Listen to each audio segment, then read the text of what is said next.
Buenas noches, compañeros. Como bien saben, el día de mañana va a ser el control y han puesto estas cuatro lecturas. De todas ellas, siento que la más complicada para mí ha sido la de 19 páginas. Así que precisamente por eso vamos a empezar con el repaso. Lo primero que nada es que durante todos estos lecturas, ha habido algo que siempre se ha repetido y que precisamente el asistente a cada rato nos hacía mención, que son los criterios de conexión. Ya si entra el examen sin saber eso, prácticamente somos base 23. En ese sentido, si bien la lectura lo explica detalladamente, se puede partir de la siguiente idea, ¿no? Las personas domiciliadas en el Perú pagan impuestos por las rentas generadas en cualquier parte del mundo. Las personas no domiciliadas pagan impuestos por la renta generada por fuente ubicada en el Perú.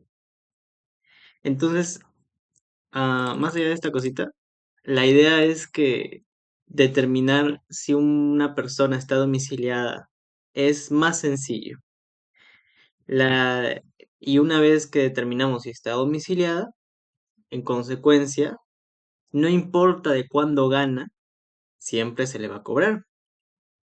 Por eso se dice que es de fuente mundial, ya sea en China, en Argentina, en la Luna, todo lo que gane será grabado, por el sencillo hecho de estar domiciliado. Lo complicado viene cuando estamos ante un no domiciliado, ya que ellos nomás pagan por fuente ubicada en el Perú. Ahí es donde entra el debate de qué es fuente peruana. Y es todos los casos que vamos a ver a continuación, la gran mayoría, de hecho, no todas, la gran mayoría, viene abarcadas en torno a ese tópico. Sobre todo cuando son cosas inmateriales como pueden ser los servicios digitales y la asistencia técnica. Ujú. Sobre la mudanza del extranjero, nos dicen. La ley actual no define bien qué pasa tributariamente cuando una persona cambia de país. Si una extranjera viene a Perú, debería ser considerada domiciliada para que no haya paradojas. Si una peruana se va al extranjero, la ley no dice si se considera liquidación o no, o solo un simple cambio de dirección. Como mudarse no implica vender ni transferir bienes, lo lógico sería que no hubiera impuesto como la ley no lo aclara. Todo queda en un limbo jurídico que necesita una solución oficial. De igual forma, o sea, si uno desea participar en algunos de estos aspectos, si tiene apuntes, con confianza, participa. Ya, a ver, con respecto a este punto de la mudanza al extranjero, mm, creo que era más bien que les cobrara impuestos por el tema de mudarse, si mal no me acuerdo. En ese punto, la cuestión era de que al no ver ninguna transferencia, ningún producto de renta, ¿por qué precisamente pagarles impuestos a la renta, no? En sí, sobre este apartado no me imagino que venga algún caso, entonces se puede pasar bien, no es necesario profundizar en este punto. Ahora el siguiente es sobre las 200 millas más la compra de deudas con descuento. Este es un poco más enredado con respecto a comprar una deuda. Lo primero es sobre las 200 millas. Sobre las 200 millas ocurre una contradicción entre nuestras normas internacionales y la propia Constitución. ¿Por qué? Porque nuestra Constitución dice que nuestro territorio llega a 200 millas en el nivel del mar, pero la Convemar dicta que solamente son 12 millas del mar por estado. En ese sentido, ¿por cuál de las dos nos guiamos? Y dependiendo de cuál, llega ahí la soberanía del Estado, lo que a su vez nos dice que si pagamos o no impuestos. Claro que de nuevo esto no afecta a los domiciliados. A los únicos que le tiene que importar esta cuestión es a los no domiciliados. Porque el domiciliado, naturalmente, no importa de qué parte del mundo genere la renta, va a tener que pagar por estar domiciliado en Perú. Entonces, esas 200 millas son o no parte del territorio peruano. Según el autor, nos dice de que al Perú estar unida a la Conmemar, básicamente se somete a ella y tienen que ser 12 millas. Si bien el Estado peruano puede tener soberanía sobre otros aspectos, como puede ser regular a la pesca o proteger a una especie que está en peligro, pues, no puede ejercer su soberanía para cobrar tributo. Ese es su límite. Entonces, como que estar afiliada a ese convenio internacional la limita, y la limita en el aspecto tributario. Sobre el negocio de comprar deudas con descuento. Aquí se les puede hacer una pregunta, a ver sobre si leyeron la lectura. Imaginemos que hay una deuda, ¿ya? Normalmente para visualizar este caso es bueno poner ejemplos. No sé. A ver. Imaginemos que Robin le debe una deuda, tiene una deuda con Eduardo de 100 soles. Le debe 100 soles. Ya. Pero le ha insistido tanto y por tanto tiempo que ya está cansado. Y lo que hace es venderme a mí. Mira, te vendo la deuda, el derecho a esa deuda. Pero ya no por 100. Yo le digo, pucha, 80 soles. Ya, 80 soles.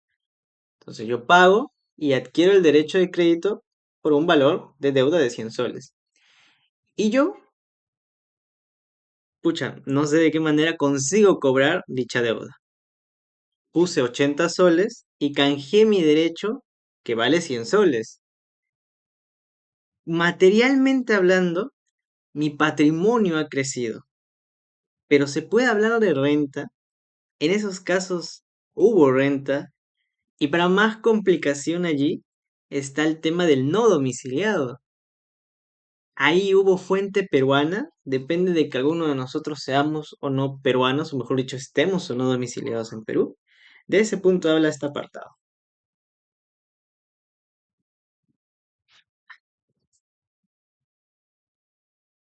Ya, a ver. Respuesta uno, no. Ya que, a ver, el extranjero, porque aquí vamos a hablar de no domiciliados, ya quedamos que si es un domiciliado no importa el caso, siempre va a pagar. La vaina es con el extranjero, el no domiciliado. El extranjero compra el crédito. Bien, en tal sentido, no se está produciendo, sino se está transfiriendo la titularidad de la propiedad de un bien. Te vendo algo que vale 100 y lo vendes a 100. Adicional a ello, no se ha producido intereses. Claro que aquí como lo planteamos, estamos hablando de que yo compro un derecho a crédito a 100 y lo canjeo por 100. Ahí no se puede hablar de una renta, en este caso. Pero si es de que dicha deuda generaba intereses, ahí sí se puede hablar de una renta. Por otro lado, aquí dice que sí. ¿En qué casos? Si es que un empresario, mediante una actividad profesional y regular de compra y vender créditos, dicha actividad se está realizando dentro del territorio, o sea, la fuente, y por lo tanto se debe pagar. De nuevo, planteamos de que quien realiza esta operación es un extranjero y lo hace en el territorio peruano, ya sea en línea o físicamente viene sin estar domiciliado. Entonces, un extranjero compra una deuda de un peruano y lo canjea. Ahí no hay renta. Pero como hemos visto en otros tópicos, cuando se le suma el aspecto de la habitualidad, de la actividad comercial, de que es su oficio, o que de alguna manera deducimos que esa es su intención, se le trata como una renta de tercera categoría. Es un empresario, ¿no? Entonces le cobramos. Pero acá hay un problema. Cuando nosotros, bueno, cuando la SUNAT quiere cobrarle al extranjero, al no domiciliado, mejor dicho, por las rentas que te genera, normalmente se usa la retención. En lugar de pedirle al no domiciliado, La renta generada se le pide al domiciliado de que lo retenga una parte, la que le corresponde. De esa forma, será más fácil cobrarla para la SUNAT. Va al domiciliado, que se encuentra en Perú, naturalmente, y no al no domiciliado, que puede estar se puede ir a cualquier otro país. Es más complicado. Ya. Teniendo estas premisas, lo complicado de esta propuesta es que no se puede saber si es que la persona que me está cobrando el crédito, esto está, o sea, viene alguien y me escribe en línea y te dicen, mira, acabamos de descubrir que tienes un derecho a crédito por 100 soles. Yo te lo puedo comprar, pero te lo compro 80, así me lo ponen. Y yo digo, ya, está bien, dame los 80. ¿Cómo, este, no, claro, claro, lo adquiere. Y luego este extranjero lo canjea y genera su renta. Sus 80 lo transforma a 100. Hay un exceso de 20. Ya. La persona que paga, ¿cómo va a saber si está en presencia de una empresa o de un natural? De allí depende su deber de retención. Entonces ahí es donde surge la complicación. Al transferirle esta responsabilidad a la fuente, que en este caso es una persona que tiene que cancelar una deuda, que identifique si está ante alguien que lo hace de manera habitual o lo está haciendo de manera casual. Mediante el decreto supremo se dictó que la actividad de comprar deudas con descuento se considera para fines tributarios como un servicio. No obstante, uno, es una compra y venta. Dos, el ejecutivo no puede crear tributos. Bueno, el autor señala de que mediante un decreto supremo, esta actividad de comprar y vender se le considera un servicio. Pero las principales críticas es que es una compra y venta, precisamente compra de crédito, compra. Y segundo, el ejecutivo no puede crear tributos. Bueno, de todo eso lo que hay que enfocarnos es en los casos que podrían venir, en su mayoría. Y en esos podría ser como el ejemplo que le di anteriormente, que inclusive, se puede resaltar en la misma lectura que un extranjero que compra un derecho a crédito y lo canjea, am, no, como dice acá, no hubo una ganancia propiamente o que únicamente hubo transferencia, ¿no? Canjeó su derecho, pero ponen empresario. Entonces, por más que la lectura señala que jurídicamente se puede argumentar de que dicho exceso no fue renta, producto, una vaina así, igual al ser una empresa y mediante actividad comercial, sí se le puede grabar. Y eso sí puede venir en un caso. Eso sería como que lo más trascendental a este punto. Ah, y también con las 200 millas. Fácilmente, ¿no? Una empresa chilena está en la milla 150. Del lado de la SUNAT invoca la Constitución y del lado de los chilenos invoca la CONVEMAR mediante los tratados internacionales de que esas son aguas internacionales. ¿A cuál le damos la razón? O algo así, ¿no?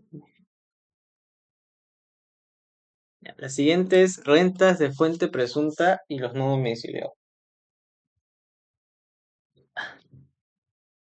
¿Qué es una renta de fuente presunta?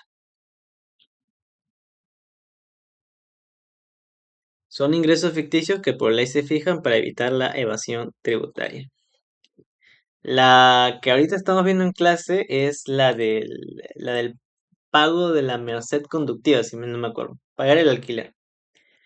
Si tú tienes tu casa y llevas a un invitado que está ahí con frecuencia, podría decirse, así en palabras sencillas, que le estás alquilando gratis.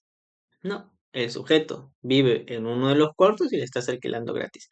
Pero el Estado puede pensar mal, que es que sí le estás cobrando 500 mensuales, te crees, pero que declaras que es gratis, de tal manera no generas renta, de tal manera no pagas impuesto a la renta. Entonces, para evitar eso, aparecen las rentas presuntas, que son las que se inventan, las que ante un hecho generador inventamos el porcentaje que le estás pagando, que está ganando. En este caso era del 6% en la merced conductiva, 6% del valor del inmueble. Eso está pagando. Ya. Aquí tenemos otros ejemplos, como puede ser un contrato de préstamo que no fije la tasa de interés, por los mismos motivos, ¿no? El Estado puede pensar mal y en lugar de ver de que eres un buen samaritano que da préstamos a cero interés, piensa de que sí lo das por debajo de la mesa, pero que haces el contrato para evadir, crear renta y de esa manera no pagas impuestos. Entonces, aplicamos una renta presunta y creamos la ficción de que estás cobrando a una tasa, que aquí dice, ¿no? El promedio mensual en moneda nacional. Ese es lo que tú estás cobrando. Admite prueba en contrario. Ya. No se puede, sigamos por el siguiente punto. No se puede aplicar dichas presunciones y cobros cuando se trata de un no domiciliado. Esta es la conclusión de este subcapítulo, lo cual es loco porque para nosotros los contribuyentes las rentas presuntas pueden ser algo cha, molestas, como poco, porque alguien efectivamente puede ser bueno y le presta a un amigo 1.000 soles y al final del mes quiere recibir los 1.000 soles, pues resulta de que por eso paga tributo. Lo mismo con alquilar un inmueble y supongo que también habrá rentas presuntas para alquilar un carro, para alquilar lo que sea. Pero cuando es un no domiciliado, cuando lo hace un extranjero, no se le puede aplicar la renta presunta. ¿Por qué? Eso lo están favoreciendo. Pero más bien es por estos motivos, ¿no? O sea, la conclusión es muy loca, pero vamos a ver cuáles son los motivos. El artículo 76 dice lo siguiente. Las personas o entidades que paguen o acrediten a beneficiarios no domiciliados rentas de fuente peruana de cualquier naturaleza deberán retener y abonar al fisco con carácter definitivo. Aquí, ¿qué nos dice? Que viene un extranjero y a beneficiarios no domiciliados. Ya. Viene un extranjero y nos ofrece, am, ¿qué nos podría ofrecer? Ahí está, un contrato a préstamos. Nos quiere prestar 1.000 soles. ¿Ya? A cero interés. Bacán. Ya. Eh, o nos alquila una casa, ya nos alquila un cuarto, nos alquila una habitación, nos alquila una casa. Y la persona está no domiciliada. Si nos alquila gratuitamente, entonces nosotros utilizamos ese servicio y termina el mes y no le tengo que dar nada. Pero nosotros decimos que aplicando renta presunta, el extranjero se le tiene que cobrar el 6% del valor del inmueble. Lamentablemente. Pa. Pero no se le puede aplicar. ¿Por qué? Por este artículo que dice específicamente, utiliza dos verbos, pagar o acreditar. Y ellos, por parte general, si no se cumple alguno de los elementos, no se genera el hecho imponible. En el ejemplo en el que una persona va, le alquilan una casa, a un extranjero le alquila una casa, termina el mes y no le paga, naturalmente no le pagó, no se creó el hecho generador. Pero se puede acreditar, por definición no se puede, porque en el momento en el que tú acreditas, no puedes aplicar la renta presunta. O sea, se contradicen en ese sentido. Y por lo tanto, este mismo artículo retiene la posibilidad de que se le aplique la renta presunta. Vamos a ver. Es decir, la presunción se da cuando no existe forma de acreditarlo. Si yo alquilo gratis o decido alquilar y me lo dan gratis, el no domiciliado no paga ni le pago, ni tampoco se ha acreditado por definición de la presunción. Por tanto, no nace la obligación de retención. Ahí es otro punto, ¿no? De que haya entonces el legislador se ha quinceado y existe este vacío legal y ellos no tienen que pagar. No es tanto así, dice el autor, dice, debe de contabilizarse el ingreso o egreso por renta de persona no domiciliada y retenerlos desde entonces. Claro, recordemos, ¿no? Al no domiciliado no se le cobra normalmente directamente, sino mediante la retención. Se le exige al domiciliado no darle parte, sino retenerle ese tributo y al final se le declara. Pero, ¿cómo yo voy a retener 0 soles? Porque es gratis, en el ejemplo que estoy dando. No puedo retener 0 soles. Entonces no retengo nada. Y por otro lado, tampoco hay pruebas, porque no voy a poner en mi libro contable que se han ido 0 soles. Y él no va a poner en su libro contable que han ingresado 0 soles.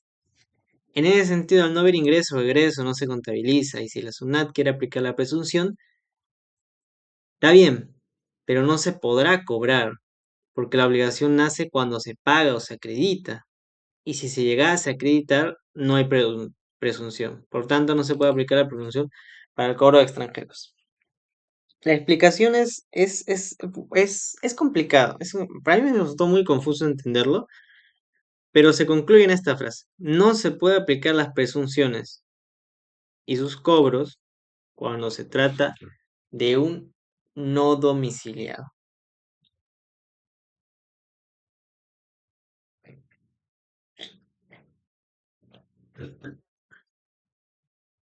Me gustaría plantearlo más ejemplos, pero así con palabras es bien complicado. Lápiz y papel sí se entendería más, pero quédense con esto. Y de esto sí pueden venir casos. Ya se me pueden imaginar un par. A ver, adicional al anterior se puede adicionar lo siguiente. Cobrar un ingreso que no existió viola el principio de capacidad contributiva. No, eso no es. La ley nunca señala que se puede aplicar las presunciones a los no domiciliados, principio de legalidad. Aplicar las reglas del principio de transferencia en caso de desconocimiento se aplica el valor o valor de un bien. Sí, para calcular el valor. Ya. Cuando, no sé, están debatiendo el valor de un bien a reponer. Ponle un carro se choca. Choca en el carro. ¿Cuánto vale el carro y cuándo te tengo que indemnizar?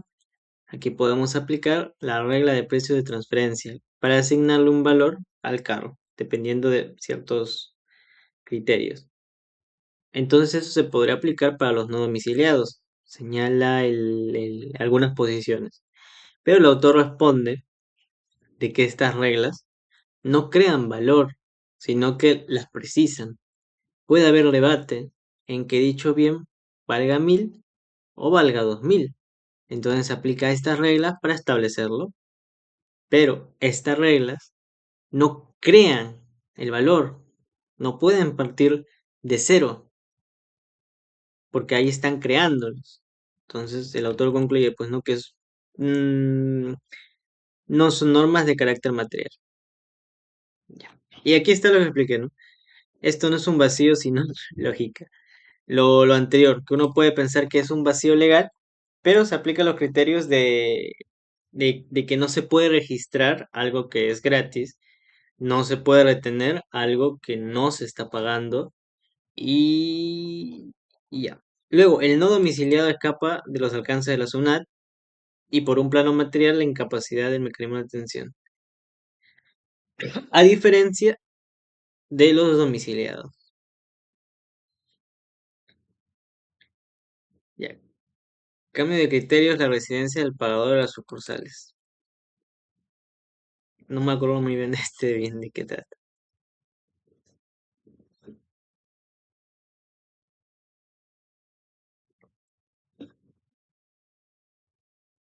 Antes era de fuente peruana. Si el exceso generado se utiliza dentro del país.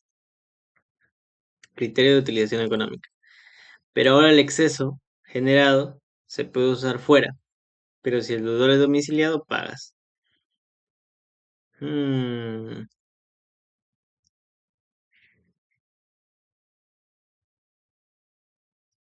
Antes era fuente peruana si el exceso generado se utilizaba dentro del país.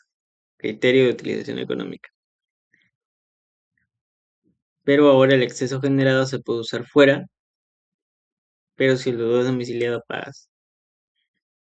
En este apartado, igualmente al que los anteriores, más adelante se pone más fácil, también es bien complicado. Vamos a ver algunos ejemplos. Primero que nada está la utilización económica. Ustedes saben, ¿no? El servicio que se da, pues se tiene que utilizar, o sea, para lo que está destinado dentro del país. Eso era uno de los criterios para establecer de que la fuente es peruana. Pero ahora el exceso generado se puede usar fuera, pero si el deudor es domiciliado pagas, el cual es otro criterio, que viene relacionado con la retención. Vamos a ver algunos casos. Empresa peruana con sucursal en el extranjero. Primero, para que una empresa sea domiciliada, tiene que haberse consolidado en el Perú. Eso también es algo que puede venir en el examen de una manera algo tramposa. Si bien a lo largo de esta explicación y en lo que estoy mostrando y en el vocabulario normal que nosotros podemos hablar, más que hablar de una peruana o el extranjero o mi empresa peruana, siempre es a término de domiciliados y no domiciliados. Eso puede ser una pregunta que, pucha, puede matar gente, ¿no? Porque nos hablan de peruanos, de extranjeros, pero y ahí capaz escondido recién mencionan que un pata es domiciliado. Pueden poner eso, ¿no? El extranjero que hizo tal cosa en Chile, que hizo tal cosa, un montón de cosas. Y al final, lo importante es si está o no domiciliado. Lo importante es la fuente de donde saca la plata, nunca de su nacionalidad. La nacionalidad no es un criterio vinculante, solo si está domiciliado o no. Pero en la lectura y en el hablar cotidiano, pues se puede usar la nacionalidad, ¿no? Pero para el examen no. Entonces, cuando acá dice empresa peruana, es empresa domiciliada en Perú. Empresa peruana con sucursal en el extranjero. Si una empresa extranjera pagaba a una sucursal peruana ubicada en el extranjero, la plata se utilizaba fuera del país y por tanto no paga impuestos por la utilización económica, ¿no? Ahora, dicha sucursal tiene la categoría de domiciliada por mandato de ley, siempre y cuando su matriz sea constituida en el Perú. De tal modo sea aplicable el criterio de residencia del pagador y resulta imponible cobrar en el anterior caso. En ese sentido, se entiende que la matriz que se encuentra en Perú y la sucursal que son la misma persona. Se aplica el criterio de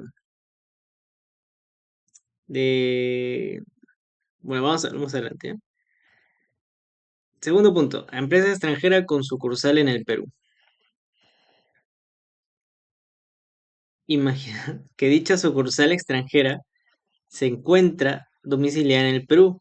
A ver, tenemos una empresa que es chilena, ya se instaló allí y trae su sucursal, la sucursal Metro, ya que se encuentra domiciliada en Perú y se vuelve fuente de otra empresa extranjera, no domiciliada en Perú. Por ejemplo, un banco en Ecuador.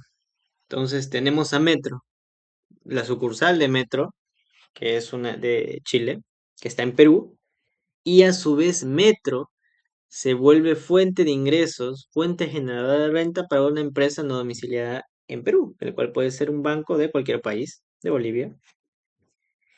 En este caso, esa empresa extranjera, el Banco de Ecuador, quiero cobrarle. ¿Por qué? Porque es un extranjero que está sacando de fuente peruana.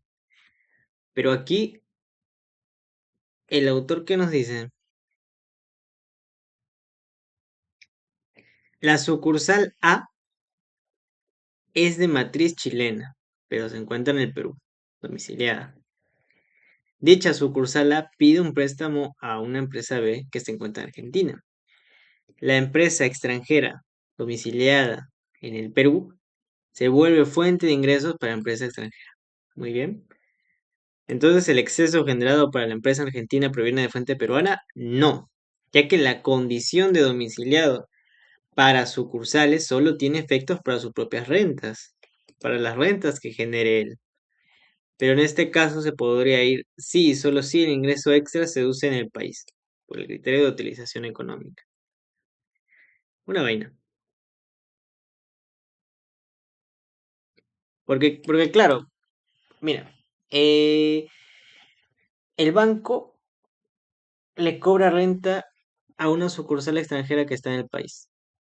¿Quién generó esa ganancia? Fue la empresa Metro. No venía directamente de Perú. Entonces, por allí se explica más adelante en la lectura de 40 páginas, pero se puede entender en estos puntos, ¿no? Esta es más interesante. Cuando más lo enredan, cuando más empresas extranjeras con empresas extranjeras en el Perú hay, más probable es que venga una pregunta. Este examen está para marearnos mucho, francamente. Pero la idea es esa, ¿no? Repasarlo y entenderle el hilo. Ya, la tasa imponible. El gravamen para la ganancia obtenida por la sucursal por fuente peruana es del 30%. No hay gravamen para la ganancia obtenida por sucursal por fuente extranjera. La ganancia obtenida por la sucursal fuente peruana es del 30%.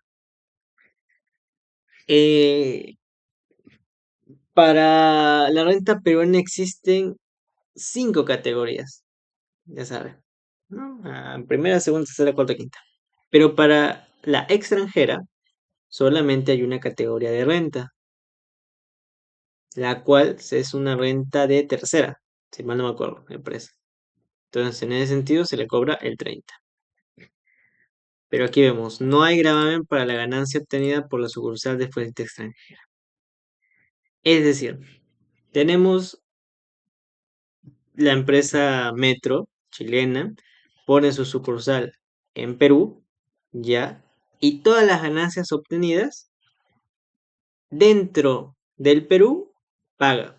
Pero ¿qué pasa si este Metro, empresa extranjera, que está en el Perú y está domiciliada, genera rentas del extranjero? O sea, es una empresa sucursal del extranjero que genera renta del extranjero.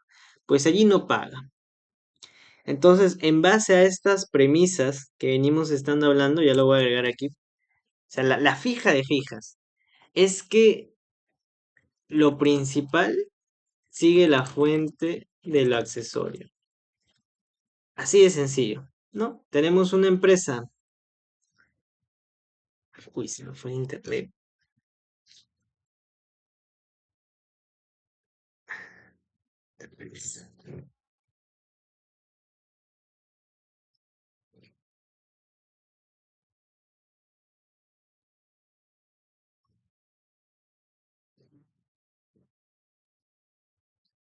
Mm, a ver, ¿en qué momento se me habrá ido el internet? Ya. De todo lo anterior, de todas maneras se resume en este punto. Lo principal sigue la fuente de la accesoria. Así de sencillo, ¿no? Tenemos una PJ extranjera, bueno, que ya sabemos que significa no domiciliada. La extranjera es igual a no domiciliada, no domiciliada. Y esta pone una sucursal en Perú. Esta sucursal se convierte por mandato de ley en domiciliada, pero no, ¿qué? Lo accesorio sigue la fuente, sigue la suerte de la principal.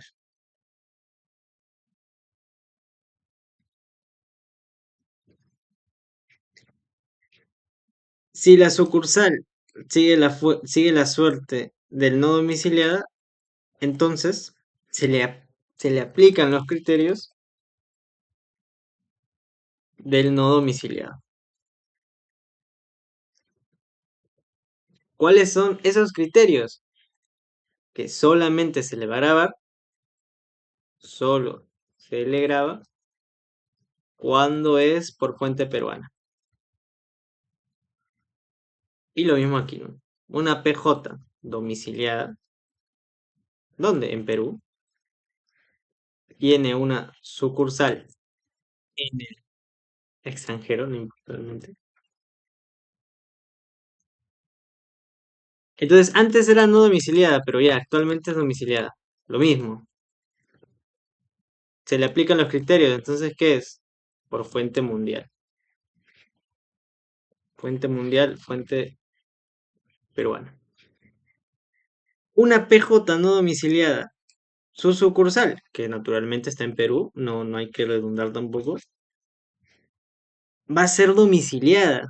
Pero para los efectos, ¿qué criterio se le aplica? El de fuente peruana. Y el PJ domiciliado. Pone su sucursal. Antes era una no domiciliada, pero ahora domiciliada, ya lo mismo. Es por fuente mundial.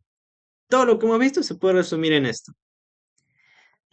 Que es bueno aprenderse los fundamentos porque de ahí pueden venir las preguntas, pero esencialmente viene esto. ¿Una PJ no domiciliada que viene a su sucursal es domiciliada? Sí, pero no se le aplican los efectos de ser un no domiciliado. Y lo mismo con una PJ domiciliada, que pone una sucursal en el extranjero. Ya, es no domiciliada, domiciliada, bueno, me interesa. Sino que sigue la suerte de su principal y por tanto es un puente mundial. Ya está, ¿ya?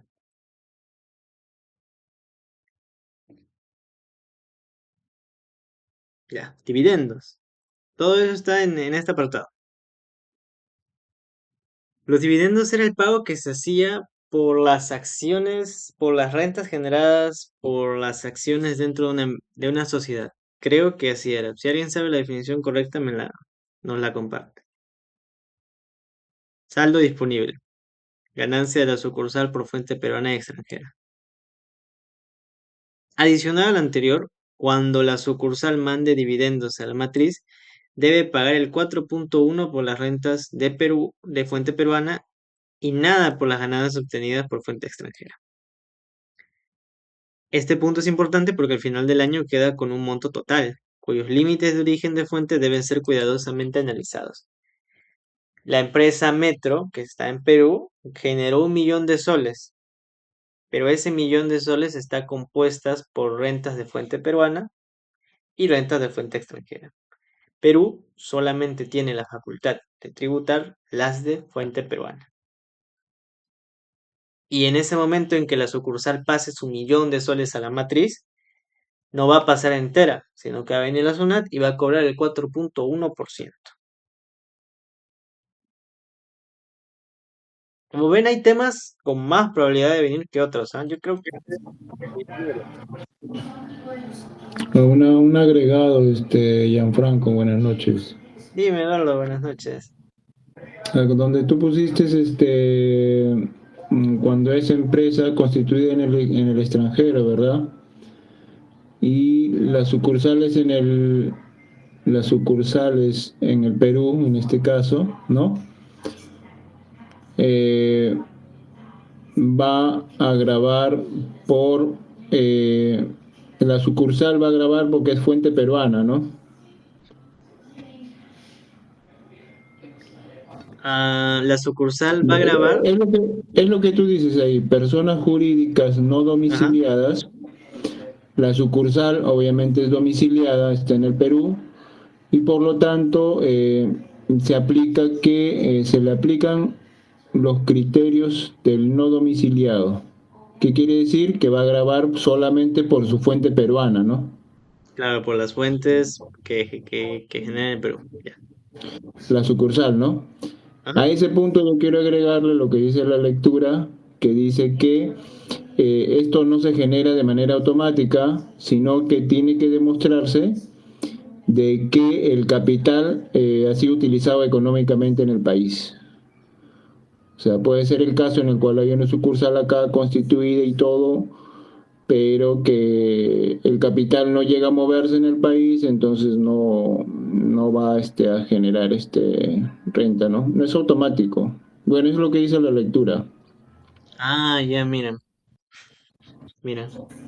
O sea, lo voy a leer textualmente, ¿ya? Por lo tanto, dice, ya, tales sucursales son tratadas por la ley del impuesto a la renta como domiciliadas, ¿no? Pero solo respecto de sus rentas de fuente peruana. Por lo tanto, no podría sostenerse que dichos intereses generen automáticamente renta de fuente peruana. Para ello, deberá cumplirse el requisito de utilización económica del capital en el país. Utilización económica, así es, del capital. Sí, eso era lo que quería acotar, ya, Franco, gracias. No, sí, muy buena precisión, ¿ah? Justo eso se nos estaba escapando. Y tiene sentido porque puede generar alguna renta, pero sin necesidad de utilización económica. En ese caso, no, igual, no pagaría. Bacán, bacán, bacán.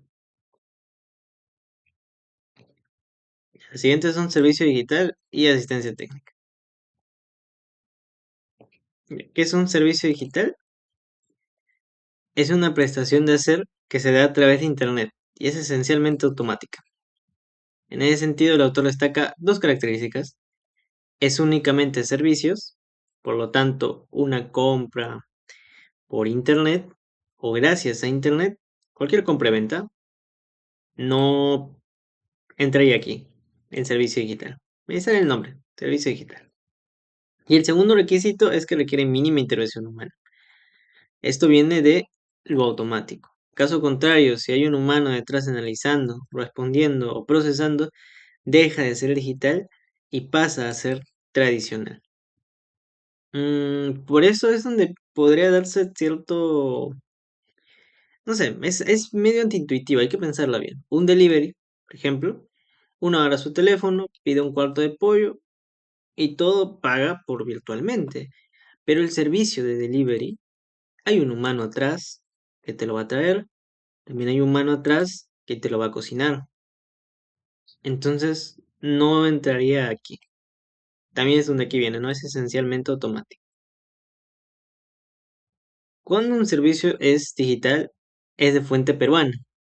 Aquí ya vimos, ¿ya? Cuando se utilizan económicamente, se usan o consuman en el Perú. Pero ahora el decreto tal lo amplió a cuando se usa cualquier servicio por medio de Internet. En ese sentido abarcan los servicios de respuesta inmediata, las online automáticas, así como las que toman tiempo, donde hay un humano, batch, lotes y demoras. La definición que se usaba era la que aquí mencionaba y son bien parecidas, ¿no? Es una prestación de hacer que se da a través de Internet y es esencialmente automática. Y en el otro dice, pues es un servicio que se da a través de Internet, nada más. Le quitaron la categoría de esencialmente automática y la consecuencia es que se amplió el hecho imponible un montón, demasiado, casi todo. Por ejemplo, si nosotros estuviéramos en un salón, en una reunión, en una mesa, estaríamos igualmente dando una asesoría, capaz con PPTs. Estaríamos dando la reunión. Pero ahora que lo hago por Meet, ya es un servicio digital. Un médico, por ejemplo, que diagnostica a través de un consultorio, no paga servicio digital, pero si lo hace a través de Meet, paga. Un abogado que nos asesora a través de una llamada de telefónica, no paga. Pero si lo hace a través de internet por una llamada de WhatsApp, ahí sí paga. Entonces, en este caso ellos priorizan el medio que se está utilizando, priorizan el internet, cuando lo que se debe de priorizar es que el servicio sea esencialmente automático. Como bien mencionamos anteriormente, el abogado que brinda asesoría, el médico que diagnostica, no son servicios que se dan sin intervención humana. Capaz ChatGPT sí, ¿no? Pero estos no. Error de la zona. Ujú, priorizan tal. Aquí están los ejemplos que di. Violación del principio de neutralidad. Este principio busca que el impuesto no influya ni altere las decisiones económicas del mercado. No se debe afectar la competencia, la producción o la asignación de recursos. En caso hay empresas de noticias que venden informaciones de empresa o por la tele no pagan impuestos, pero si lo hacen los que lo hacen por redes.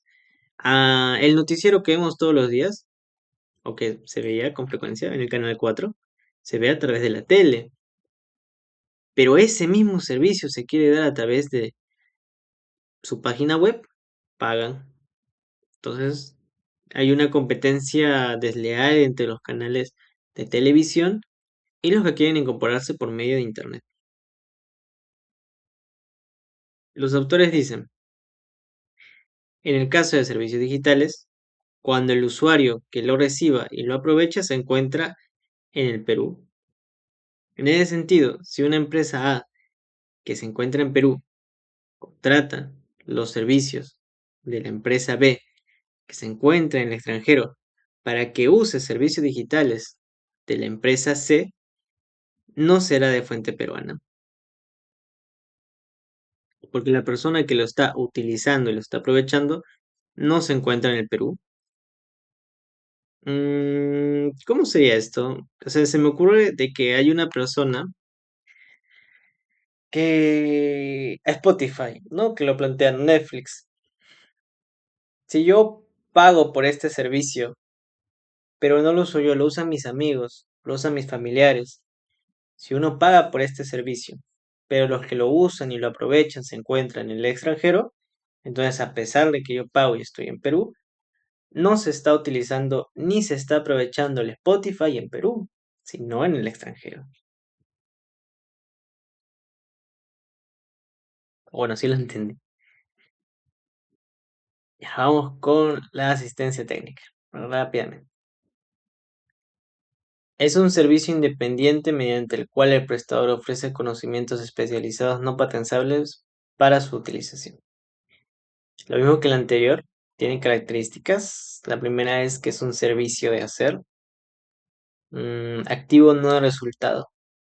Esta parte lo menciono, pero no lo terminé de captar, o por lo menos yo vería otra palabra, porque siempre dicen activo y no de resultado. Con esto se refiere a, por el mismo definición, no servicio de hacer. No puede ser una obligación de dar, no puede ser una obligación de... Porque una cosa es brindarte la información y una cosa es dártela sencillamente. Yo te puedo vender la receta de una hamburguesa y ahí la tienes. Un contrato de know-how, dicho de una manera más un poco alejada, pero por ahí va. Te lo entrego y queda. Me pagas y ahí queda. Pero aquí no. Como es un servicio de hacer, se tiene que hacer como que dice de manera activa, que más bien sería como que recurrente, como o sea, un locador de servicios, así algo lo veo. Es una persona que tiene que brindar el servicio constantemente. ¿Y cuál es ese servicio? Es el de prestar conocimientos especializados. No es regalías. No se cede una idea y ya, sino que quien lo presta participa en ella. Las regalías está la compra y venta. No, no, no, no, no. El derecho de uso. El derecho de uso de bienes intangibles. El derecho de uso de bienes intangibles, de comprar, de vender, de producir, ¿no? De un artista y planteo un montón de camisetas del artista y los vendo. El artista gana regalías, pero en este caso no se está cediendo algo, ni temporalmente, sino más bien la persona es la que ofrece activamente los conocimientos especializados. Y hay que poner algunos ejemplos. Ingeniería, investigación y desarrollo de proyectos y consultoría financiera, ¿no? Que son los que el artículo señalaba de que, de como ejemplos, los que sí o sí van a venir, los que sí o sí son. Tenemos un problema. ¿Qué dice la lectura? Por mandato de ley, las personas jurídicas no domiciliadas que ofrecen asistencia técnica y la incluyen en su declaración jurada en el Perú, se les aplica una reducción del 15%. ¿Cuál es el problema? Que aquí dice personas jurídicas no domiciliadas y excluye las personas naturales no domiciliadas que ofrezcan este mismo servicio. Esto podría llegar a ser discriminatorio, se tiene que hablar, pero como es como dato, ¿no? O sea, como un caso así de esto, sería curioso, pero no creo que venga. Para que la PJ acceda a este beneficio, la ley exige dos condiciones respecto a lo anterior. Como vimos, tiene que ser una declaratoria jurada. donde se compromete a prestar el servicio. Y después de realizar el servicio se tiene que dar un informe de una auditoría. Yo supongo que se hace para evitar el lavado de dinero, ¿no? Una empresa extranjera puede declarar, oye, yo voy a venderle una asistencia técnica para X y cosa y él me va a dar 100.000 soles. Entonces, pues como es algo inmaterial, el ofrecer los conocimientos especializados, fácilmente no se hace nada y te dan los 100.000 soles. Se lava dinero. Entonces ahí es donde participa la auditoría. Y a su vez se exige la declaración jurada. Declaro que yo voy a realizar el servicio especializado en el Perú. Recordemos de nuevo de que todo esto viene de parte de no domiciliados en el Perú. El problema siempre va a ser ese. Y la cuestión es que si estos requisitos son requisitos sustanciales, el autor señala que no, sino que sencillamente son de forma. El que se hace después el de la auditoría es completamente de forma. Si no se hace, igual obtengo mi descuento. Mi descuento era descuento, ¿no? Claro, un descuento. Pero la vaina está con la declaración jurada, que dice que igual es de forma, pero tiene dudas en resumen. En resumen es eso.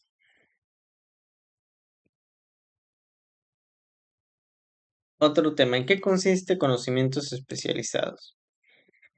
No se define en concreto qué es. Puede que en otra lectura sí. Esa lectura es bien antigua, me di cuenta. No se define. No, no, no. Esta no es tan antigua. ¿Cuál? La de 40 páginas es la antigua. No se define en concreto qué es. Pero no pueden ser el abogado que asesora, un contador que realiza informes, un médico que diagnostica y receta. Los conocimientos especializados, para que sean asistencia técnica, deben transmitirse activamente para ser usados por el beneficiario en la actividad productiva que ésta tenga. Aquí hay un adjetivo que se me escapó, que esos conocimientos especializados no patentables, para su utilización en la actividad productiva.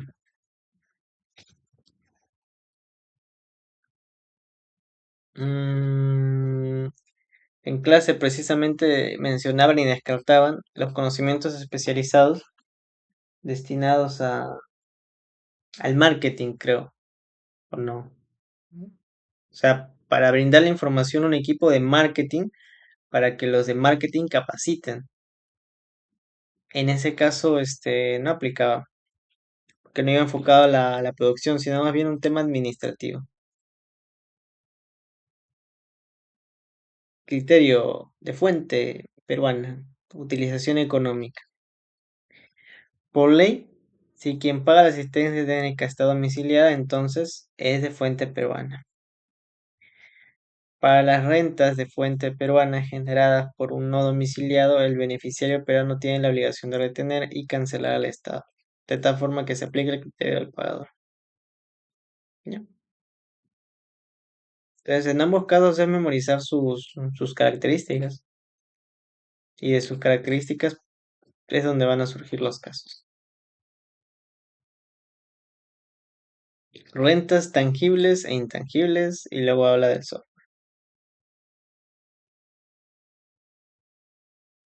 Bien. En general, y cualquiera sea. Esto es lo que dice el inciso 9. En general, y cualquiera sea la nacionalidad o domicilio que las partes intervengan en las operaciones y el lugar de celebración o cumplimiento del contrato son de fuente peruana. Aquí dice, no importa nada, no importa qué, van a ser de fuente peruana los siguientes: las producidas por bienes o derechos cuando los mismos están situados físicamente o utilizados económicamente en el país. Aquí nos ponen dos cositas. Las producidas por bienes o derechos. Tenemos bienes intangibles, patentes, derechos, software. Y los bienes tangibles, máquinas, barcos y aviones. Y acá dice, cuando cualquiera de estos estén situados físicamente o utilizados económicamente en el país. ¿Y dónde viene el problema? El problema viene de en esta O. ¿Por qué? Porque hay dos criterios. la ubicación de la fuente, patente, derecho, máquina, barco, avión, y por otro lado, la utilización económica, situados físicamente o utilizados económicamente en el país. Y hay dos tipos de bienes, los tangibles e intangibles. ¿Cuál es la vaina? Que los tangibles tienen ubicación, pero los intangibles no tienen ubicación. En consecuencia, al intangible, lo único que se le puede aplicar es la utilización económica. En cambio, al tangible se le puede aplicar la ubicación física y la utilización económica. Y es ahí donde viene el debate. Se puede, se puede. Se deba, es correcto interpretar este artículo, esta O de la siguiente manera. O sería bueno interpretar bienes, no más situados físicamente, y derechos utilizados económicamente. Para los autores unos no. A los bienes tangibles se les aplica el criterio de ubicación y a los intangibles el criterio de utilización económica. Por ejemplo, un caso. Había un cable submarino internacional que pasa por diferentes países, entre ellos Perú. Según el criterio de utilización económica, como el cable peruano se está usando para generar renta en Perú, bueno, el cable extranjero, ¿no? O sea, el cable que le pertenece a una empresa, cable de PJ no domiciliado. No domiciliado. Se está usando para generar renta en Perú, se cobra impuesto al íntegro de la renta, pero según el criterio de la ubicación física, como una parte del cable peruano está en el país, se debe grabar la renta por la parte del cable que esté aquí en Perú, por lo que resulta proporcional el gravamen. Entonces ahí es donde viene la importancia de distinguirla, que únicamente a los bienes tangibles se les aplica su ubicación. Y ya actualmente ha modificado este artículo 9. Ahora no hay debate. Dice, las producidas por bienes o derechos, incluyendo las que provienen de su enajenación, cuando los bienes están situados físicamente o los derechos son utilizados económicamente en el país. Qué curioso. Ya no hay debate. Ya la vaina es bien situado físicamente y derecho utilizado económicamente en el país. Y ahora el software, que es un bien intangible muy, bueno, no sé, pero la asistente lo menciona mucho. Ay. Y recordemos que al ser un bien intangible se le aplica el criterio de utilización económica. Base legal. Artículo 9. Tratándose de las regalías a las que se refiere el artículo 27, entonces mejor empecemos por el artículo 27. Cualquiera sea la denominación que se acuerden las partes, se considera una regalía a toda contraprestación, a todo pago que se te hace en efectivo o en especies, originada por el uso o privilegio de usar patentes, marcas, diseños, modelos, planos, derechos, así como toda contraprestación por la cesión en uso de los programas de instrucciones de computadoras, software, y por la información relativa a la experiencia industrial, comercial o científica. Entonces ya vemos aquí muchos de los términos utilizados anteriormente. El software, el bien intangible, am, y las regalías, ¿no? Las regalías son la ganancia que se da por el derecho de utilizar un bien intangible. El más popular, el software.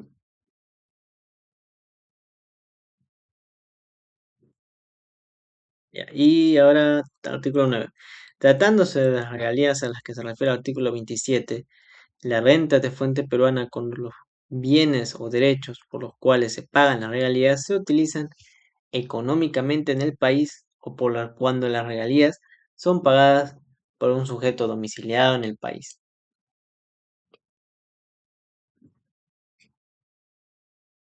Aquí vemos dos criterios, el de la utilización económica y el del sujeto domiciliado. En sí, una regalía es toda contraprestación en efectivo en especie que se paga por el uso o privilegio de usar bienes intangibles. Bueno, el bien intangible, no regalía. Ya. Cuando se compra a un extranjero una licencia de software mediante soporte físico o digital. Y aquí el autor nos pone unos casos de cuándo se paga. No sé si han ido al centro, pero por ahí venden licencias. Y también por online, te pueden vender licencias en paquetitos. Esas licencias, que son más compactas, no se pagan una regalía. Porque, porque es una compra y venta, dice que. ¿Sí? Cuando se compra a un extranjero una licencia de software mediante física, claro, claro, porque la compra y venta cedes el derecho de propiedad sobre esa licencia. Sobre esa licencia. Es una compra y venta de un bien, así que la renta generada no es una regalía. No, no es una regalía. Mm, no sé si encaje, pero es como cuando compras un libro y en la parte de adentro te sale prohibido la copia, la comercialización. ¿Por qué? Porque tú compras ese libro, no compras el derecho de comercializar, de sacarle provecho económico a dicho libro. Entonces tú eres propietario de ese libro, pero no le generas una regalía. Y así si lo vendes, ¿no? Cuando se compra, segundo caso, cuando se compra a un extranjero una licencia de uso, aquí está, licencia de uso con explotación temporal de un software, sí es regalía, sí es regalía porque es un bien intangible al cual se le está sacando utilización económica. Incluso si le sacas copia y le empiezas a vender. De hecho, yo creo que la forma más común. En este caso, se aplica el criterio de utilización económica y también del comprador que paga. Ujú. Cuando se compran todos los derechos de un software, incluyendo los de autor, es una compra y venta de un activo. No se está cediendo temporalmente. No se está vendiendo, no se está comprando, no sé qué términos son, no se está enajenando un derecho de uso, sino todos los derechos, todos los derechos. Por lo tanto, es una compra y venta. En este primer caso es compra y venta, en este caso también, pero en esto es regalías. Creo que algo esencial es que sea temporal. Otros ejemplos. El no domiciliado cobra por conceder a domiciliados el derecho de distribuir o usar software. Es decir, permite que lo exploten y por ello cobra. Cesión temporal de derechos, si es regalía, se aplica el criterio del pagador domiciliado o de utilización económica en el país. Ujú, ujú. Ya. Entonces, el software es un bien intangible bien popular. Los bienes intangibles que generan riqueza por su derecho de usar pagan regalías. Bienes muebles e inmuebles, al ojo. Si se enajena un bien inmueble, la renta será de fuente peruana si el predio se encontraba en Perú. Pero la norma no especifica si este criterio aplica si es un bien mueble. Por tanto, un extranjero que vende su carro ubicado en Perú no pagaría impuestos. Claro, aquí seguimos debatiéndonos qué son fuentes peruanas y qué no son fuentes peruanas. Una casa que sea ajena es fuente peruana, de tal manera que para el domiciliado no le afecta tanto. Recordemos, domiciliado no importa el lugar, siempre va a pagar. La vaina es cuando es de fuente peruana. Y en este caso, si no domiciliado, una persona de Estados Unidos tiene un departamento en el Perú, lo vende y paga. Pero la norma no señala bienes muebles. Por ejemplo, un carro, una guitarra, una refrigeradora,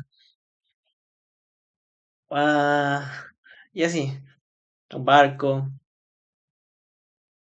lo vende y no es de fuente peruana, o por lo menos la ley no le alcanza, no es fuente peruana, entonces no paga impuestos. Ujú. Esto puede ser considerado un vacío o no. ¿Por qué? Porque es difícil de fiscalizar, pues los bienes muebles se mueven. Es económicamente relevante a comparación del precio de los inmuebles. Ojo, la ley sí grava la renta producida por bien mueble en el país para un no domiciliado, por ejemplo, el alquiler. Esto es sobre enajenación. Enajenación. Entonces, eso es lo curioso. Si un extranjero que tiene su carro en el Perú lo vende, entonces no está grabado, pero si lo alquila, sí está grabado. También puede ser por un caso, ¿no? Pago a trabajadores en el exterior. Base legal. Artículo 10. Sin perjuicio de lo dispuesto en el artículo anterior, también se considera renta de fuente peruana lo siguiente: las dietas, sueldos y cualquier tipo de remuneración que empresas domiciliadas en el país paguen o abonen a sus directores, sus miembros o consejos u órganos que actúen en el exterior, es decir, los no domiciliados. Criterios: pues tienen que haber una empresa domiciliada en el país y que sus trabajadores, sus de alta directiva, pues les paguen, trabajen allí, les paguen. ¿Y cómo puede ser esto? Pues por videollamada, trabajo online, trabajan y se les considera de fuente peruana la empresa, entonces pagan impuesto. Función: lo normal sería que un no domiciliado que trabaja en el extranjero no tendrá que pagar impuestos en Perú, pero como la riqueza es generada en el Perú por la empresa domiciliada, mediante la cual le paga el extranjero, esta va a ser graduada. Y claro, pues tiene sentido, pues no, el extranjero es extranjero, está no domiciliado, está en China. ¿Y dónde trabaja? Pues trabaja en China, pero mediante el online, pues llegan su actividad a la empresa peruana. Pero aún así, de una manera súper estricta, está trabajando en China. Pero esta norma se encarga de controlar esto y su fundamento es ya está trabajando, la actividad llega al domicilio peruano y ahí es donde se crea la riqueza. Por lo tanto, cuando le remuneremos, se tiene que grabar ese sueldo.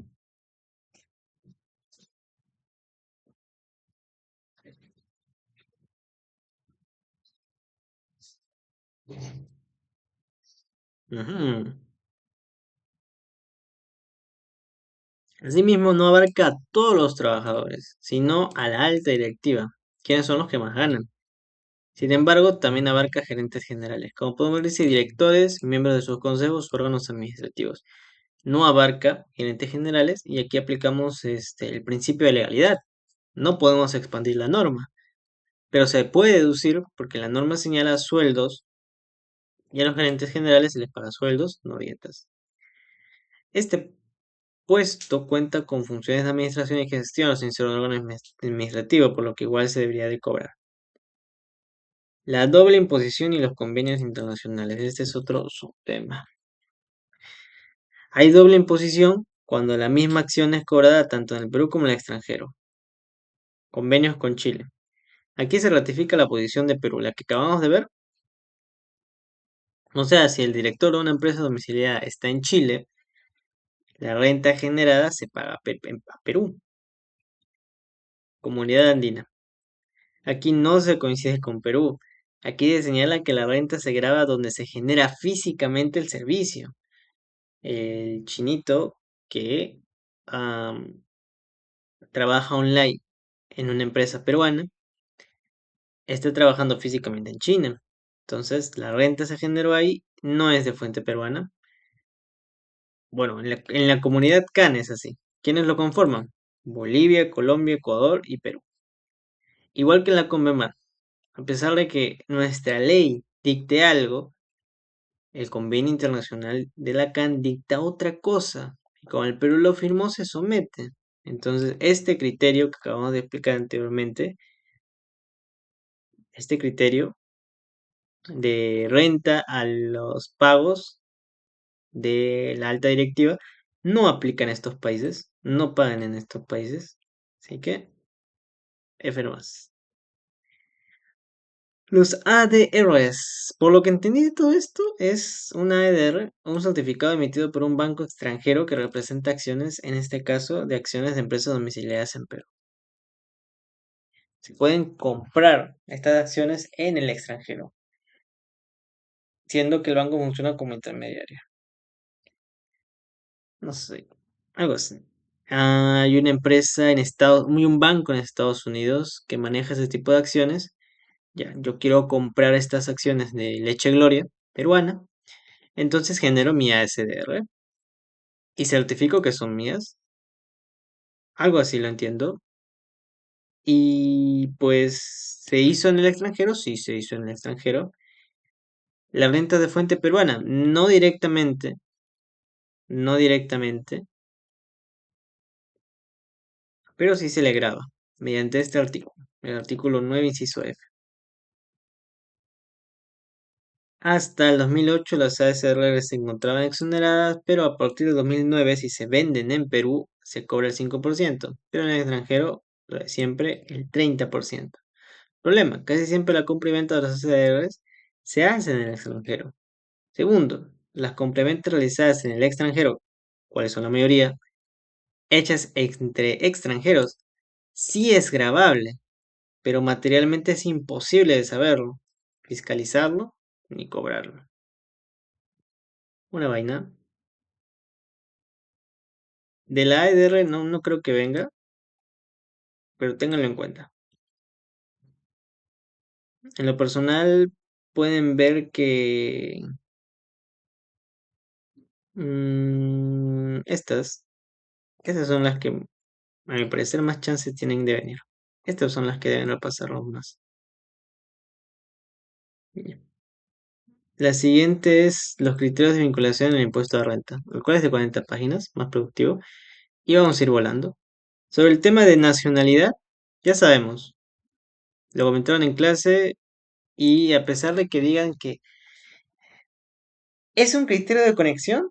Según la dogmática, sí. Según la ley tributaria, no.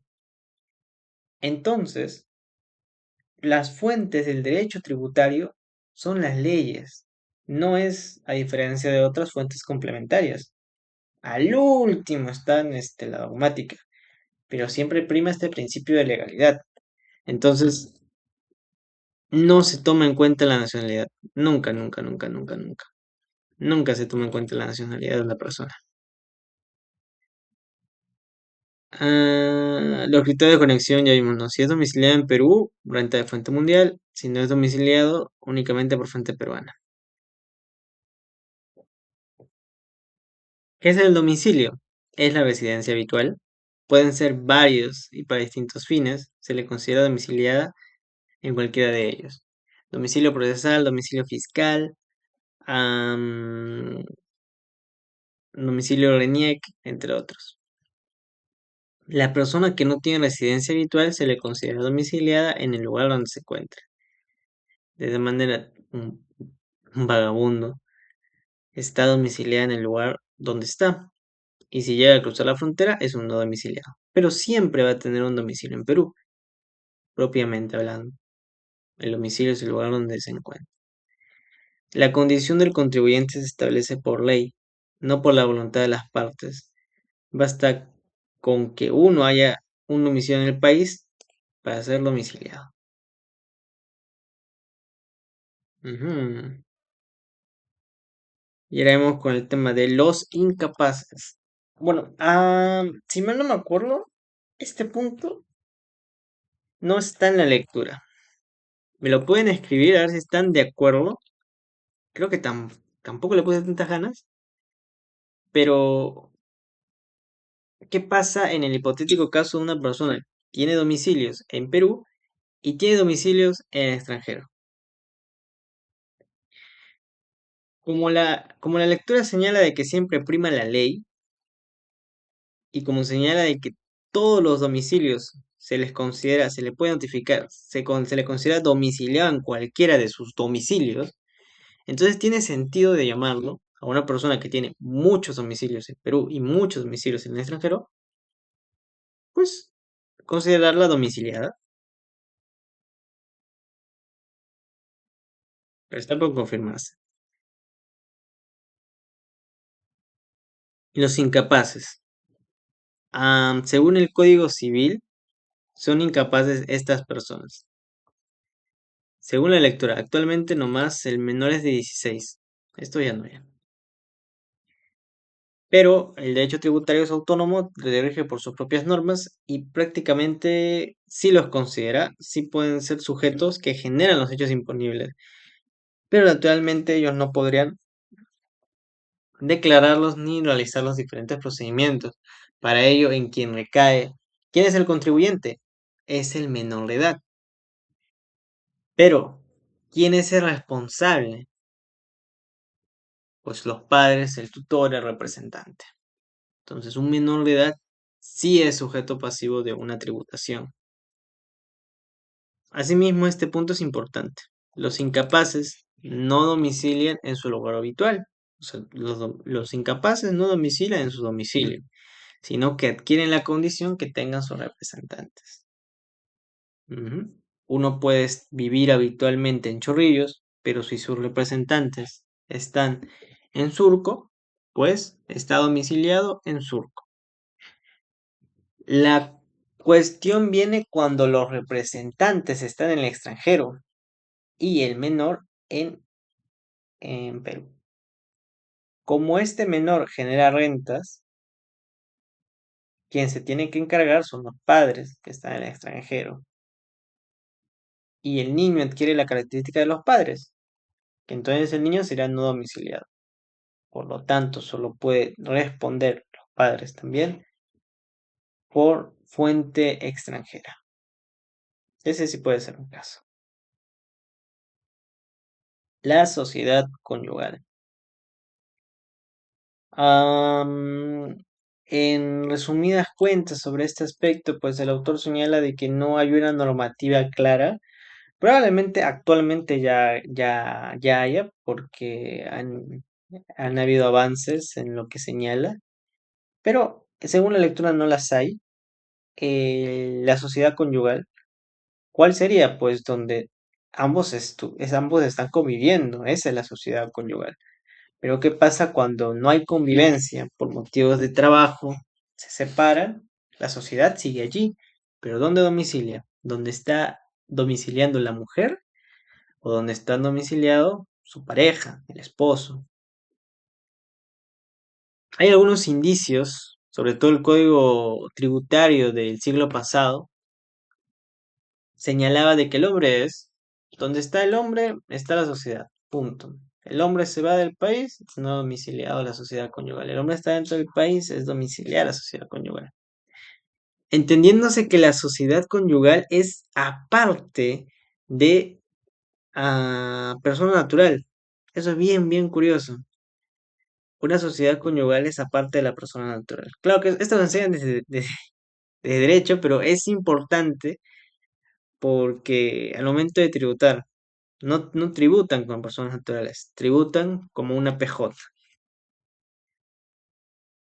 Aún así, nuestro Código Civil apunta a la condición del marido. El artículo 36 del Código Civil nos dice, la sociedad conyugal es aquel en el cual los cónyuges viven de consumo o, en su defecto, el último que compartieron. En ese sentido, se puede resumir esta problemática en este artículo. Si estuvieron conviviendo al menos un tiempo en Lima y luego uno se va al extranjero y se queda allí, pues perdura el matrimonio, perdura la sociedad conyugal y el domicilio es ese, el último lugar donde compartían. Igual esto tiene algunos problemas porque imagínense de que efectivamente se casaron y están en Lima. Luego uno de los esposos se va a Chile y después de eso la esposa va a Argentina y siguen produciendo rentas. ¿Por qué el Estado tendría que grabar a la sociedad conyugal domiciliada en el Perú Si sus fuentes ya son extranjeras, una vaina. Las personas naturales extranjeras. Para obtener la condición de domiciliado extranjero debe. Muy, muy interesante estos puntos. ¿Cuáles son? Residir 2 años ininterrumpidos en el territorio peruano y no ausentarse en el país por hasta 90 días en cada periodo de ejercicio grabable. En ambos casos son días calendarios.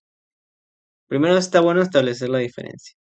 Un año son 365 días seguidos y un ejercicio grabable es desde el 1 de enero hasta el 31 de diciembre. Un año a partir de ahorita sería el 12 de agosto del 2027. Pero en ese año, continuando 365 días, estamos dentro de dos ejercicios grabables. El primero es el ejercicio 2026, que es desde el primero hasta el 31 de diciembre, y el segundo ejercicio grabable es del 1 de enero de 2027 hasta el siguiente. Entonces, transcurre un año en dos ejercicios grabables. Ejemplos. Si un extranjero llega a Perú el 10 de agosto del 25 y se queda hasta el 10 de agosto del 27, habrán estado 2 años seguidos en tres ejercicios grabables. Si en el 2025 se ausentó 89 días, en el 2026 89 días y en el 2027 89 días, no se habrá perdido la continuidad de los 2 años, pero sí se habrá retrasado naturalmente. Pero no se pierde la condición. Sigue con la posibilidad de postular a ejercer como domiciliado. En caso se excedan de los 90 días por ejercicio grabable, el periodo de 2 años de continuidad empieza a computarse desde cero, será inicio. Y la última que hay que señalar es que las consecuencias, los, los efectos de ser considerado domiciliado actúan a partir del siguiente ejercicio grabable. En ese sentido, un extranjero llega a Perú el 12 de agosto del 2026 y pasan 2 años. El 12 de agosto del 2028 adquiere la calidad de domiciliado, pero empieza a tributar por fuentes generadas a partir del 2029, a partir del 1 de enero del 2029. Ahí es donde empiezan a surgir los efectos. Funcionario en el extranjero. Por mandato de ley, las personas que desempeñen en el extranjero funciones de representación o cargos oficiales y que hayan sido destinados por el sector público nacional. Estas son las conclusiones, los requisitos para ser un funcionario en el extranjero en materia tributaria. Su domicilio se considera el último que tuvieron en Perú, es una ficción jurídica, porque esta persona puede salir del Perú por 2 años y ya habrá perdido la condición. De hecho, lo pierde a los 90 días. Entonces sale del Perú por 1, 2, 3, 4, 5 años y sigue siendo un domiciliado. ¿Cuáles son las consecuencias? Que todas las rentas que genere van para el Estado peruano. Recordamos, fuente mundial, fuente mundial. Entonces, sin importar lo que haga, tiene que pagar. Condiciones: función de representación, cargo oficial y designado por sector público nacional. Luego, las personas jurídicas constituidas en el país. El Código Tributario pone un número clausus a todo lo que viene siendo una persona jurídica. Recordamos que es autónoma. En ese sentido, tenemos, por ejemplo, que una sociedad colectiva es una persona jurídica para el derecho civil, pero para el derecho tributario no lo es. Para el derecho tributario están las sociedades anónimas, sociedades en comanditas, corporativas, empresas de propiedad social, etcétera. Está taxativamente. Y como consecuencia, una empresa de responsabilidad limitada no es una PJ. Una empresa unipersonal no es una PJ, una asociación no es una PJ. Aún así, quienes van a generar los hechos imponibles son las personas que conforman esta PJ. No es que la renta generada no se vaya a cobrar, sino más bien que la renta generada aquí pasa directamente a las personas naturales. A diferencia de las PJs, que primero pagan ellos el impuesto y luego al correr dividendos a los socios, a los accionistas, se cobra otro impuesto. Una interpretación desfavorable. Como no son personas jurídicas domiciliadas, entonces son personas jurídicas no domiciliadas. Pues no, sencillamente en estos casos el hecho generador será cancelado a las personas naturales que conforman dicha PJ. Luego tenemos las sucursales. Artículo 6 de la Ley del Impuesto de Renta. Las personas naturales o personas jurídicas no domiciliadas que tengan una sucursal, agencia o establecimiento permanente en el Perú adquieren la calidad de domiciliados, pero sus rentas solo serán grabadas si son de fuente peruana. Como ven, es lo que ya vimos anteriormente, que es de que una empresa no domiciliada trae su sucursal. Esa sucursal es domiciliada, pero no tiene esa característica de que su fuente es universal, sino se resume a la de fuente peruana. Y esta, a su vez, también pasa con las personas domiciliadas que ponen una sucursal en el extranjero. Ahí sí adquieren sus condiciones domiciliadas de una manera más completa. Ujú. Luego de eso tenemos la lectura de 5 páginas que de igual forma dice cosas interesantes, pero todas ellas están contenidas en las otras dos, en las más grandes. Ujú. Criterios para grabar un servicio digital. Todo de conectividad. Las personas domiciliadas pagan tributos sin importar dónde se ubique en su fuente. Las personas no domiciliadas pagan tributo cuando su fuente es peruana. Fuente peruana de servicio digital. Se considera como fuente nacional en el caso en que sus servicios se usen, consuman o utilicen económicamente, es decir, cuando sirven de actividad empresarial domiciliada. De ese modo, no paga tributo a Netflix cuando su uso lo haga una persona natural o no se perciba renta. Se amplió el hecho generador en el servicio digital. Ujú. Y la fiscalización. Enajenación indirecta de acciones, holdings. Se aplica el mismo criterio que ya hemos visto, ¿no? Una empresa domiciliada paga renta sin importar dónde se encuentra su fuente.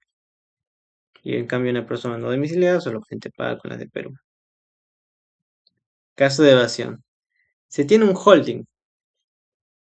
¿Qué es un holding? Una empresa con mayoría de acciones de otra empresa. Por tanto, ella es dueña, no domiciliada. Entonces un holding es más macro.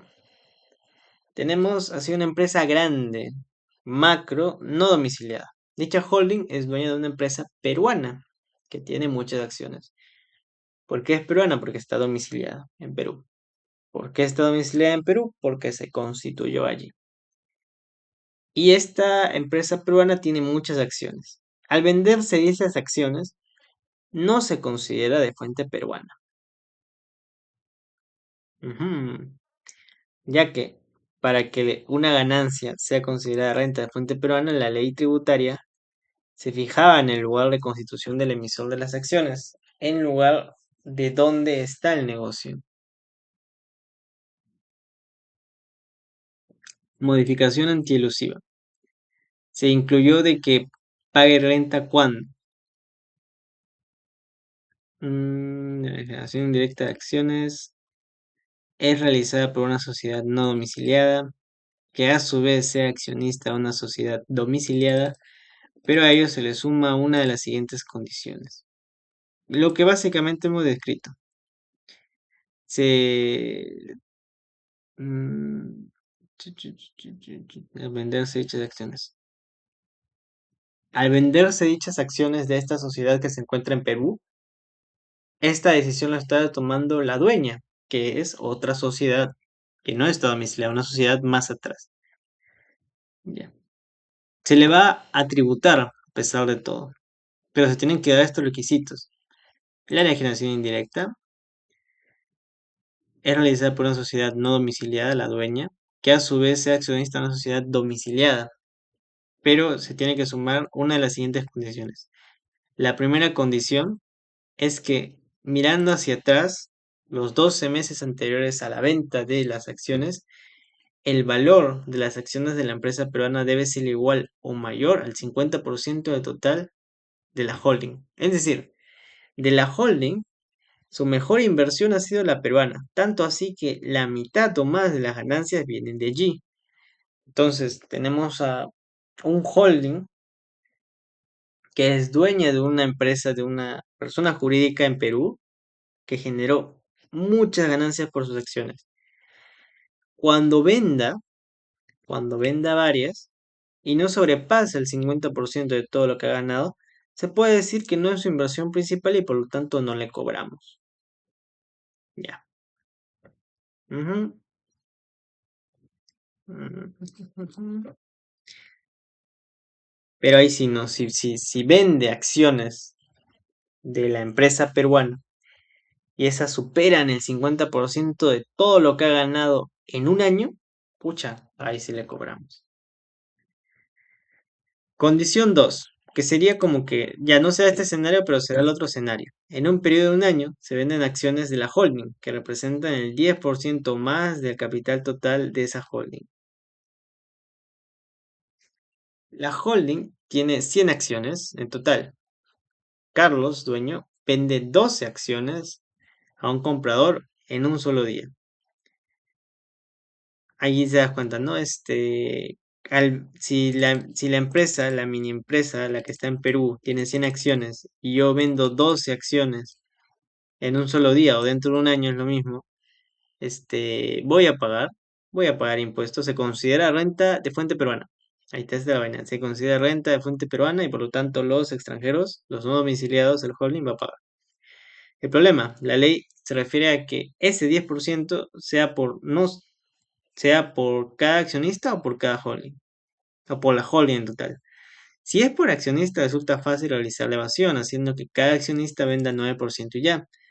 Solución. Se suman las ventas del socio que vende más las ventas de todas sus partes vinculadas, familiares, empresas del mismo grupo, etc. Problema 2. Donaciones.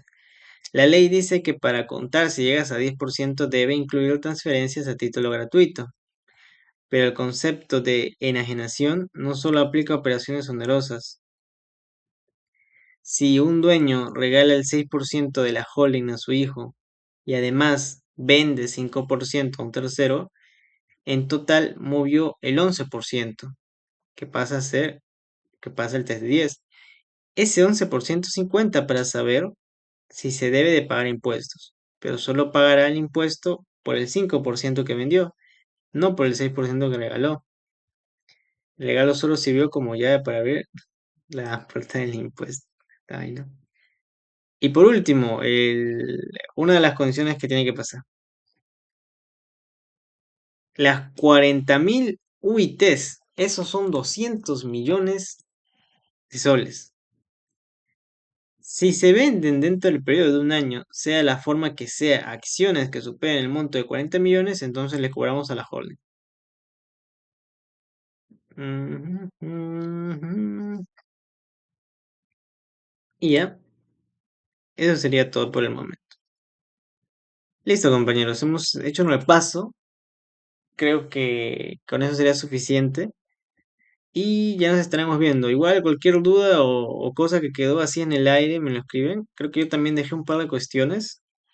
Y, y nada, participar, compartir, todo acá. Y ya nos estaremos viendo para el examen. Eso sería todo. Muchas gracias. Cuídense. Gracias, Franco. Chao. Buenas noches. Chao, buenas noches, Eduardo.